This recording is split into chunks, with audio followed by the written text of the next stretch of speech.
പിന്നെ AI tool ഉപയോഗിച്ച് ആദ്യമായിട്ടാണോ കേരളത്തിൽ സോഷ്യൽ മീഡിയയിൽ ചെയ്യുന്ന ഏറ്റവും കൂടുതൽ ചെയ്തേക്കുന്ന CPM ആണ്. കഴിഞ്ഞ ആഴ്ച വയനാടുമായി ബന്ധപ്പെട്ട് രാഹുൽ ഗാന്ധിയുടെ, പ്രിയങ്ക ഗാന്ധിയുടെ, എൻ്റെ, KC വേണുഗോപാലിൻ്റെ, രമേശ് ചെന്നിത്തലയുടെയൊക്കെ AI ടൂൾ ഉപയോഗിച്ച് ഞങ്ങൾ ഡാൻസ് ചെയ്യുന്നതാണ് കാണിച്ചിരിക്കുന്നത്. അതിട്ട CPM നേതാക്കന്മാരെ, CPM ആളുകളെ നിങ്ങൾ അറസ്റ്റ് ചെയ്യുമോ? നിങ്ങൾ നടപടി എടുക്കുമോ? മിസ്റ്റർ പിണറായി വിജയൻ, നിങ്ങൾ ആരെയാണ് ഭയപ്പെടുത്തുന്നത്? നിങ്ങൾ ഞങ്ങളെ പേടിപ്പിക്കാൻ നോക്കുകയാണോ? നിങ്ങളുടെ അവസാനത്തെ കാലഘട്ടമാണിത്.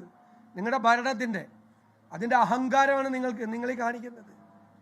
സോഷ്യൽ മീഡിയയിൽ മുഖ്യമന്ത്രിയുടെ പടം ഇട്ടു എന്ന് പറഞ്ഞുകൊണ്ട് കേസെടുക്കുക, അറസ്റ്റ് ചെയ്യുക, പോലീസ് സ്റ്റേഷനിൽ കൊണ്ടുപോവുക, ക്രിമിനലുകളെ അറസ്റ്റ് ചെയ്യുന്നത് പോലെ.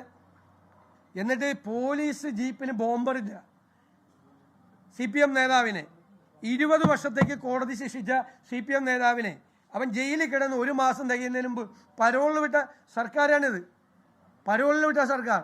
പോലീസ്, ഇങ്ങനെ ആഭ്യന്തരമന്ത്രിയല്ലേ നിങ്ങൾ പോലീസിൻ്റെ ചുമതലയുള്ള മന്ത്രിയല്ലേ? എന്നിട്ട് ആ പോലീസുകാർക്കെതിരെ അവരെ കൊല്ലാൻ വേണ്ടി ബോംബെറിഞ്ഞതിന് കോടതി 20 കൊല്ലം ശിക്ഷിച്ച CPM നേതാവിനെ 1 മാസം അവൻ ജയിലിൽ കിടക്കുന്നതിന് മുമ്പ് നിങ്ങൾ പരോളിലിറക്കിയില്ലേ? എന്താ നിങ്ങളുടെ ഭരണം? നിങ്ങളുടെ DIG കൈക്കൂലി മേടിച്ച് എല്ലാവർക്കും പരോൾ കൊടുക്കുകയല്ലേ?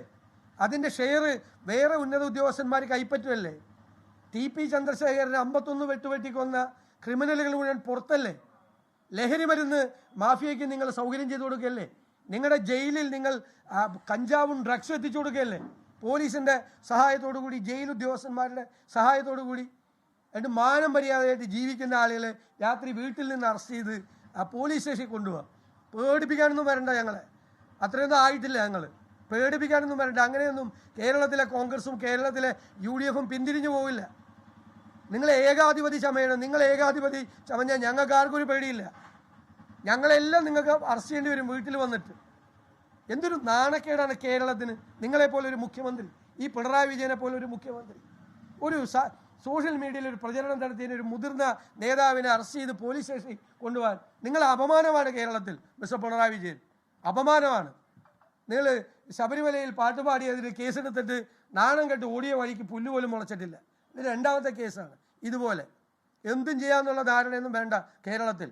അതിനെ ഞങ്ങൾ ശക്തിയായി എതിർക്കും. ജനങ്ങളൊരു താക്കീത് തന്നാണ്, അത് ഇതുവരെ പഠിച്ചില്ല. പഠിക്കണ്ട. ഇതിനേക്കാളും വലിയ താക്കീത് വരുന്നുണ്ട് 2026. അത് ഏറ്റുവാങ്ങാൻ തയ്യാറായിക്കോ.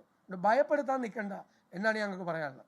ലോകത്തെവിടെയായാലും ഏത് സമയത്തും 24 വാർത്തകളും ഓഗ്മെന്റഡ് റിയാലിറ്റി പാക്കേജുകളും എക്സ്പ്ലെയിനറുകളും വിശദമായി കാണാൻ ഞങ്ങളുടെ YouTube ചാനൽ നിങ്ങൾക്ക് സബ്സ്ക്രൈബ് ചെയ്യാം.